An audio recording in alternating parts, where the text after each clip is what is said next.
There is no doubt in my mind now that Bill Hader is the most talented man working in Hollywood right now. Barry season 3 solidifies that. And I can't wait to talk about the show. Welcome to the Beniverse. My name is Ben Friedman.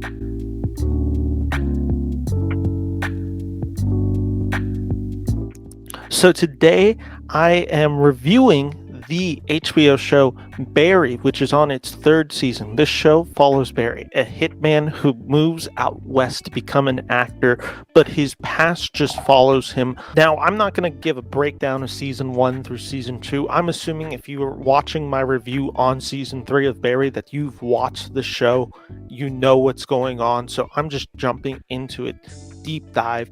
I was pretty blown away by this season. This is a much more mature season, I think, than even season 1 and season 2. I think both the two previous seasons were very much rooted in a dark comedy background. This one is rooted in drama. This is a dramatic show through and through that just happens to have moments of levity through its dark comedy. But this show takes one of the darkest turns I've ever seen on a TV show. Barry deals with the aftermaths of violence, PTSD, and never being able to come home from war. We see Barry, played by Bill Hader, a broken person in this season. This is, of all the performances he gives in the show, this season he is just solidified as one of the scariest people you've ever seen on TV. Not even because you fully believe him as a bad guy, but just because he is so emotionally unstable and unwell that every action he takes in the show feels like it could be the worst decision made by a person on the show, where it's everyone is going to be affected by this one man's actions. And in that sense, Bill Hader plays this role masterfully.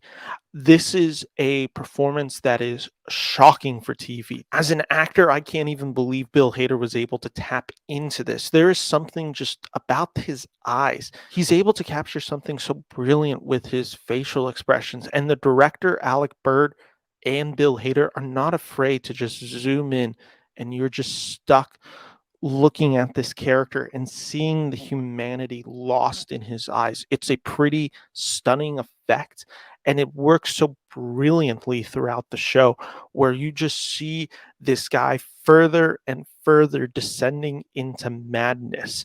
And Bill Hader deserves all the awards for this show. I cannot believe what he did in season 3.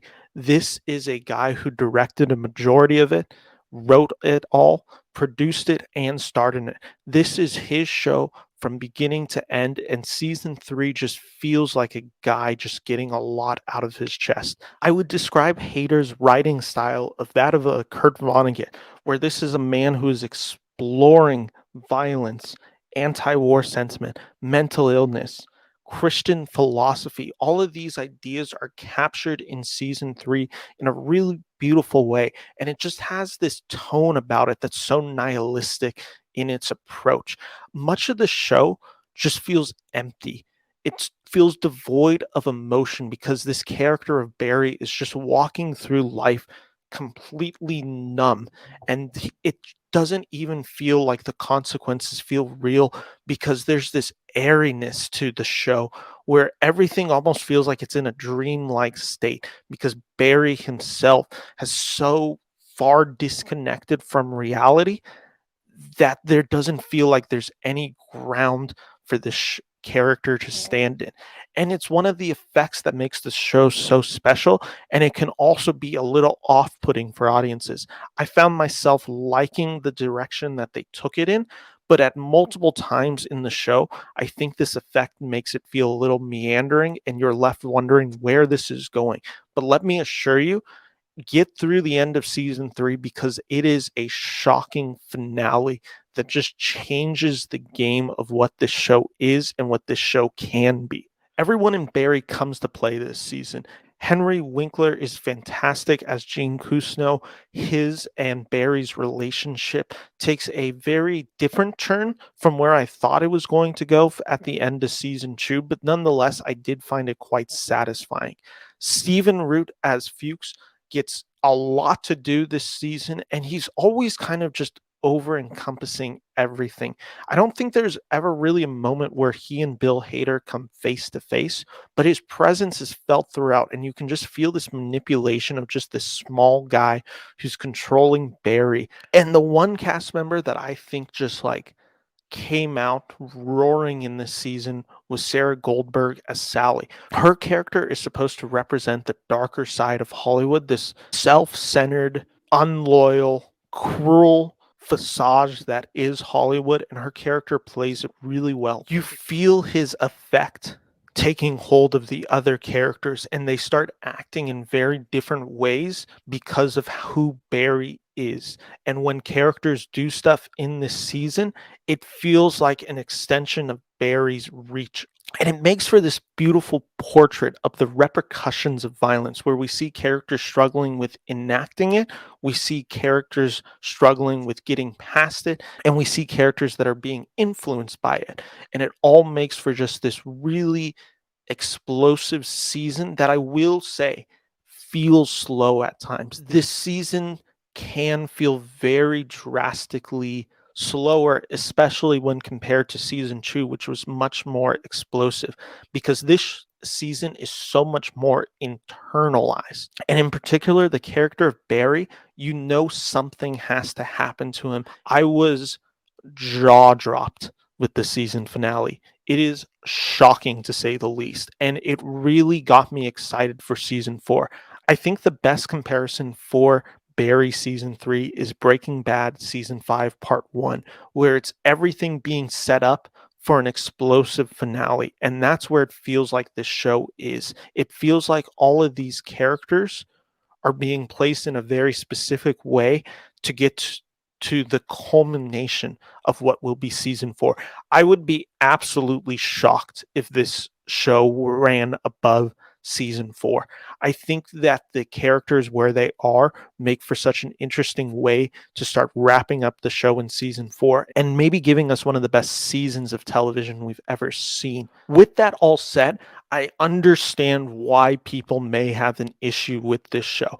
This show becomes a drama by the second half. Make no mistakes about it.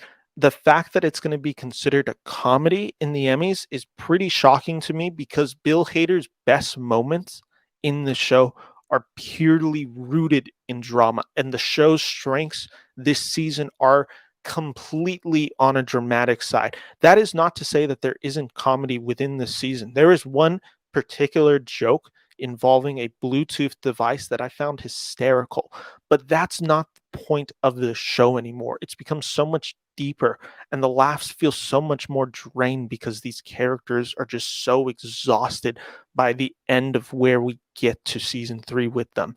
I haven't mentioned one performer yet, which is Anthony Carrigan, who plays NoHo Hank. He has been the standout for this show the whole time from season 1 to season 3. He continues to be just a great character. And while I didn't necessarily care for the direction they took his character this season, it really felt like they were moving him from point A to B so he would eventually get to point C, which is where they needed him. It just felt like they were trying to get him to point C the whole time. I still really liked what he brought to this character, and his role in this season cannot go unsung because he does something so special throughout this season that just leads to one of the best season finales I think that's been on television in a long time. Barry is one of the best TV shows on television right now. It's not a question. Make sure you're watching Barry, and if you haven't seen it, make sure to give it a watch, because I cannot recommend Barry enough. I adore this show, and I'm just ready for more Barry. If season 4 was released tomorrow, I'd be binging it all tomorrow without a doubt. That's how excited I am for what is to come. With that all said, that is my review of Barry season 3. Have you seen it yet? What did you think? Was it too slow for you? Was it a little too dramatic? Did it lose its sensibilities and comedy? Let me know. I'm curious to see what you all thought. My name is Ben Friedman here from the Beniverse. Thank you for listening. Take care. Bye bye.